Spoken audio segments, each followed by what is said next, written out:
Welcome to Stretford, Paddock. I'm Ronaldo Brown, and I'm back with the news at Old Trafford. And the weather is a little bit bleak today, actually. It's a little bit worse than it looks. It's really breezy, and it's really chilly, actually. So I'm going to hurry up and get this done and get inside and get a little bit warmer. But when it comes to the news, there's not too much today, but there's a little bit of development on Lewandowski. There's actually been a little bit of an update on Harland, and I'm going to speak a little bit on the Ryan Giggs omission for the Hall of Fame as well. And we have to actually speak about the transfer news a little bit now. I know that we've had the Super League saga go on, and it's back to what is going to occur in a couple of months' time, and that's when the transfer window actually opens. I think it'll be a little bit sooner than that, actually, and it's going to be an important one for us, because I think we've forgot with the Glazers and with what's happened and all the controversy that United actually need to improve next season. And if we want to catch City, we want to challenge again when other teams around us improve, all it needs to be backed properly, and hopefully we can get players in that are going to boost the squad and not be lateral moves, and actually develop our chances in terms of challenging again for the titles and trophies. And that's what we want, and that's what I want, and hopefully we can get that done. But when it comes to the first bit of news, I'm going to speak about a man that was linked with yesterday and a little bit of development on that. And the first bit of news is on Robert Lewandowski, with, according to Sky Germany reporter Mark, I'm not going to try and pronounce his surname, but I think it says Berenbeck, that would cost at least £69 million if United want to sign a Bayern Munich star. United have been linked with a shock move for the Polish forward this week, and now a possible transfer fee has been revealed. And my opinion on this is, if it was to happen, there's no one that could argue that it wouldn't be an exceptional transfer. I know that he's in his latter stage of his career. He's 32 years old now, so he's definitely... It's not the usual United move in terms of getting a player that's young and up and coming like a Harland, and you've got a little bit of a higher ceiling there. You've got a possible sell-on opportunity. You've got many more years of him progressing and developing his career. Lewandowski will be similar to the likes of the Van Persie signings, the Cavani signings, and even the Ibra might be a little bit of a comparison. But I think in terms of £70 million in his current climate for someone that's not going to be here for that many years because he's at the latter stage of his career, I'm not too sure about it. But when you talk about the man himself, he's exceptional, nothing short of it. I think Lewandowski's got about 42 goal-scoring contributions actually in the Bundesliga in 26 league games, and that is utterly ridiculous. I think I have mentioned that he's in the latter stage of his career, but he's probably having his best season so far. And if he can develop on that, and if he does come to United, I would like to see it be a little bit cheaper, because I think even though he's probably been one of the best strikers of this generation, and I think he sits just behind Ronaldo and Messi in terms of goals scored in the last decade, I'd rather see United go and get someone younger. I think I'd prefer United splash out a little bit more cash for someone like Sancho and someone like Harland, someone a little bit younger, and you get more longevity with him. I know Lewandowski is an exceptional player. He's done it at the top level for many years now, and he would obviously improve us, and he'd probably make us title contenders straight away. I'd rather see us get someone younger. In terms of it, whether I actually see it happening, I'm not quite sure. I very much doubt it. It's not usually the United way, especially when it comes to that kind of transfer fee, because the other players that I did mention, Van Persie, Ibra, Cavani, they're either free or a little bit cheaper.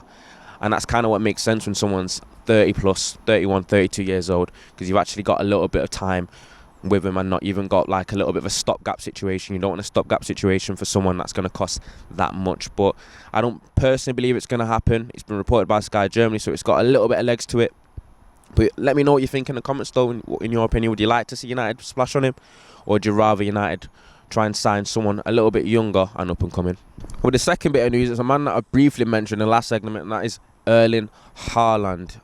There's been a little bit of development on that story in terms of a price reveal, where Borussia Dortmund reportedly slapped a €150 million, which is £130 million, price tag on the star striker Erling Haaland ahead of the summer transfer window, amid interest from Manchester United and Manchester City. The future of Haaland is set to be the transfer saga of the year, with practically all of Europe's top clubs keen to sign him following a remarkable run of 53 goals in 56 games for Dortmund. And wow, the stats speak for itself.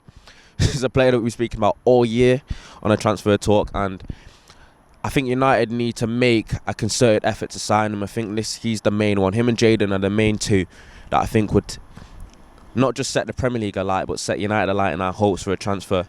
Not transfer, but in hopes for a title charge, or for us to kind of progress into European contenders as well, because I think it's been too long. I know we've taken a pretty much 8-year hiatus, and I think it's time that United get back on their perch, and I think these kind of signings are exactly the way that United get to do that. But I know it sounds like a bit of an extortionate fee, because I think the following year his release clause is going to be about 75 million euros, and it depends if whether you want to wait. But I think if you wait another year, you allow the rest of the European giants to kind of sort out their finances possibly, and it starts to become a little bit of a bidding war then. I think if United are to get Harland, I think this season might be the best opportunity to do so. We've just mentioned his statistics. He's an absolute monster. He had a bit of a lean patch recently, but he did get a brace on the weekend, and he's showing that he's got that bounce back ability. He's an absolute athlete. We've seen all the attributes that he's got, and I think he's perfect for the English game and the Premier League, and I hope United actually see it through. I know the price tag is quite heavy, but I think United have got needs, and if we want to get back to where we want to go, these are the kind of deals that we need to get done. So hopefully, in my opinion, I want to see United splash the cash and get it done and get it over the line, because United being at the top of the game and the top of England is where we need to be, and I think that's exactly how you do it. With the final bit of news, it's a little bit on the controversy with the Hall of Fame, a little bit of the Americanization of the Premier League in terms of Thierry Henry and Alan Shearer being entries and not Ryan Giggs, with John Cross from the Mirror stating that Ryan Giggs was due to be one of the first players to be inducted into the Premier League Hall of Fame alongside Alan Shearer until he was charged with assaulting 2 women. Thierry Henry took his place, and I know there was a lot of talk on who should be in it, who shouldn't be in it, and being an NBA and NFL fan like I am, I'm very familiar with the Hall of Fame. It's something that's going to spark debate, and it's going to spark controversy year in, year out. No one's ever going to be happy with it, and I personally am happy with how the Premier League have inserted this Hall of Fame thing, because I think it's something that provides a little bit of gossip, it's a little bit of drama, and I think it's a good way of rewarding the Premier League legends and people that have provided exceptional moments of football, obviously visually, in the last 20 years or so in this brilliant league, and obviously the league that was going to be hampered by the Super League, and I'm glad that won't happen. But in terms of Ryan Giggs, he's the most decorated player in Premier League history, and that goes without saying. He's got 13 Premier League titles. He's scored in every single season that he played in the Premier League. He's got all the honours, he's got all the flair, he had all the talent. He might not have all the statistics, but I don't think you can have a Premier League Hall of Fame without Ryan Giggs in it. And I know that in the NBA and in the NFL, when you do have off-the-field issues, it does affect you a little bit in terms of your entry. But I think that Ryan Giggs should have been in it anyway, especially with some of the things off the field being a lot of allegedlys rather than certainties. I think it's a little bit of a cop-out by the Premier League, but hopefully it gets sorted out. And I think the drama and the Premier League insertions, and I think there'll be a lot of United players in it. I think the Hall of Fame was a good thing that they've introduced. I'm excited to see how they kind of develop on that. But as for the news today, that's pretty much it. It's been a little bit of a slow news day.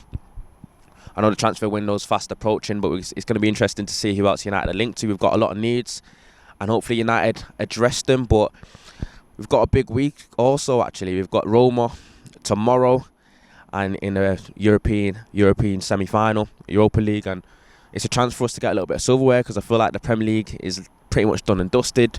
Top 4 is pretty much settled. I don't want to jinx it, but basically just need a point. Correct me if I'm wrong, because we've got Roma on Thursday, we've got Liverpool on Sunday, we've got the protest again on Sunday. It's going to be a big week for United, and hopefully United come through unscathed. And we're going to have it all for you here on Stretford Paddock. This was the news at Old Trafford. Good to be back. As far as I'm concerned, I'm Ronaldo Brown, and I'll see you next time.